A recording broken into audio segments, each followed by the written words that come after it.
Fala galera, beleza? Eu sou o professor Evandro Ávila e vamos dar continuidade aí ao nosso curso de Cálculo 1. A gente estava falando um pouco sobre limites. A gente vai trazer alguns teoremas que serão muito importantes na resolução de alguns deles. Beleza? Qualquer dúvida, crítica, sugestões, podem mandar mensagens por e-mail da tela, na nossa página no Instagram ou no nosso canal no YouTube. Vamos lá? Bom, então pessoal, na aula passada a gente viu a definição formal de limite, uma definição um tanto quanto complicadinha que a gente tentou ilustrar por meio de alguns gráficos e eu acho que talvez tenha ficado um pouco melhor, ok? Se você não entendeu ainda, eu vou trazer novamente por meio de um exemplo para tentar cada vez mais clareando para você, ok? O limite de f de x quando x tende a A será L, escrito como limite de f de x quando x tende a A igual a L, se for verdade. Então, dado qualquer epsilon maior que zero, existe um delta tal que, se a distância de x até A for menor que delta, então f de x menos L é menor que epsilon. Lembra que aqui traz a ideia de módulo e a gente, num trabalho que a gente fez de revisão, a gente tentou falar um pouco sobre a ideia de módulo e o quanto que isso poderia remeter a nós à ideia de distâncias. Então aqui é um pouquinho daquela aplicação do que eu falei, beleza? Vamos provar que limite de 4x menos 7 quando x tende a 3 é 5. Intuitivamente é muito simples de você perceber essa ideia. Repara que se você jogar valores bem próximos de 3, 2,999999 ou 3,00000001, se você fizer isso, certamente você vai achar um valor bem próximo de 5. Mas você vai ver depois que nem sempre é assim que acontece. Então vamos provar a partir de então.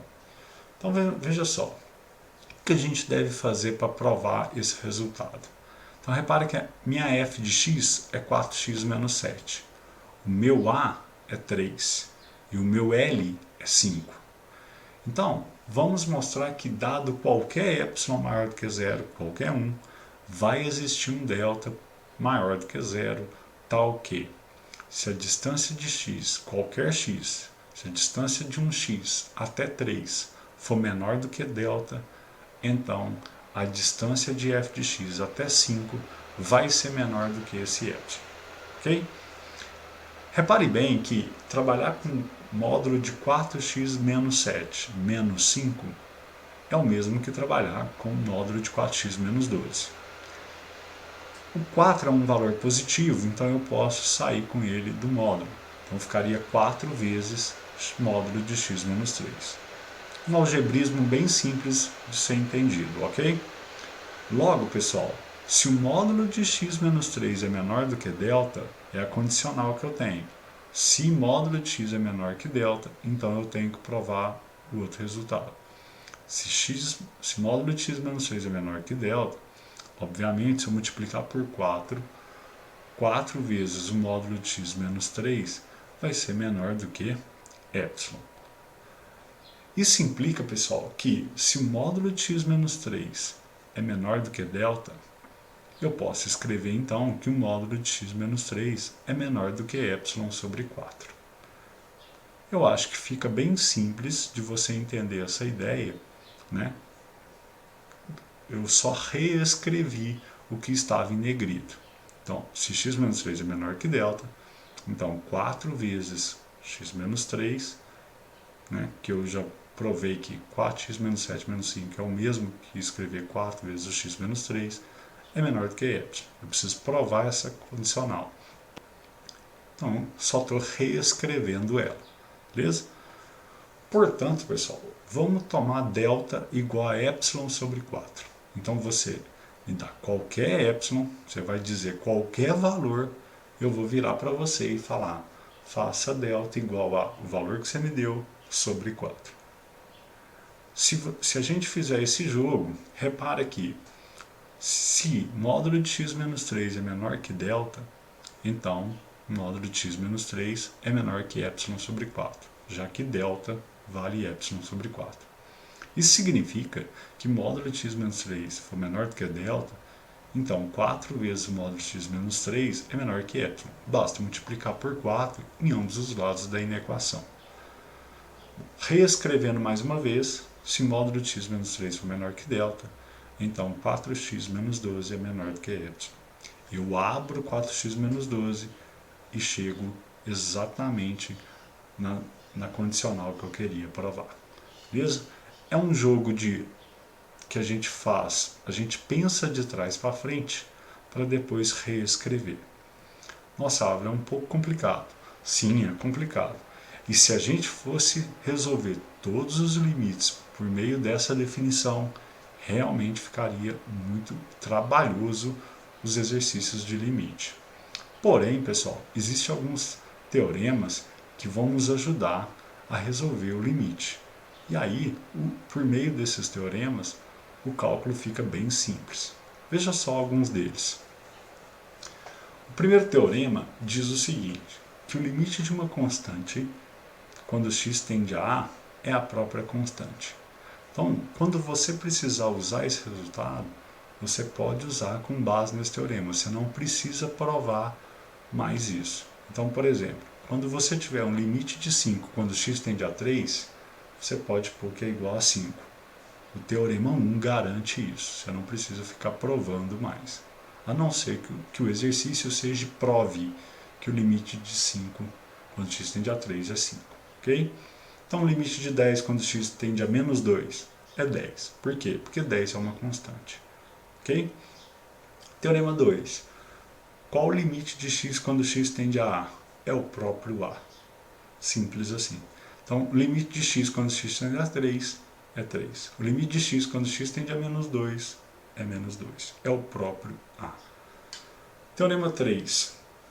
O limite do produto é o produto dos limites, quando esse limite existe. Então, por exemplo, K é uma constante, o limite existe.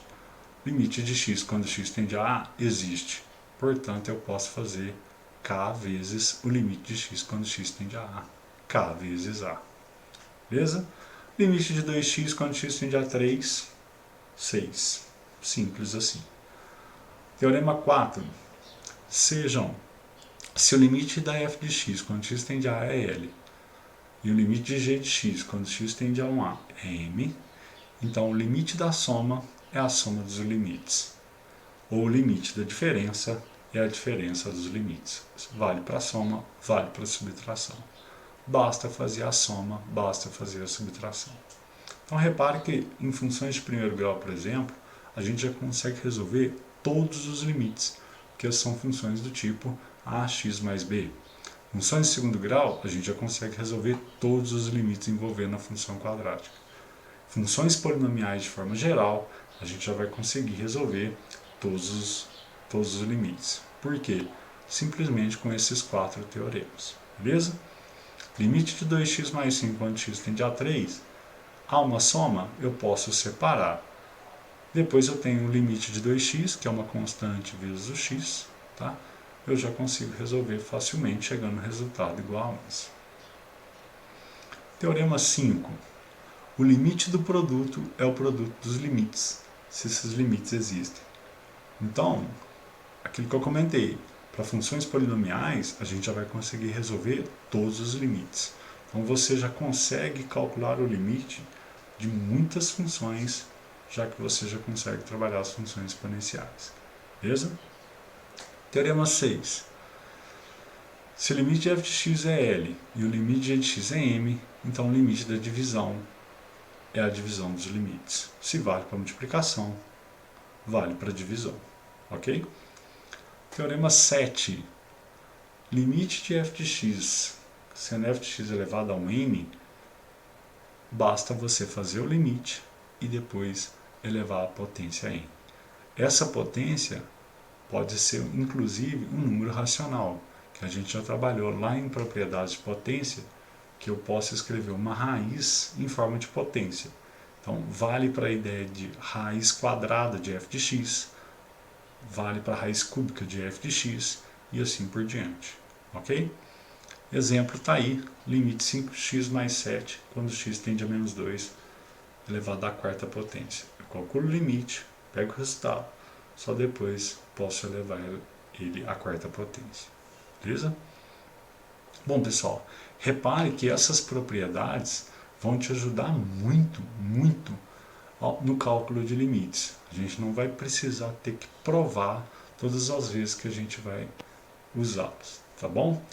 Então, aqui no curso de engenharia, que a gente está mais preocupado no cálculo do que na demonstração, a gente vai nos ater a esses teoremas e suas propriedades para o cálculo dos limites. Beleza? Bom, qualquer dúvida, estou à disposição. Bons estudos. Até mais. Valeu.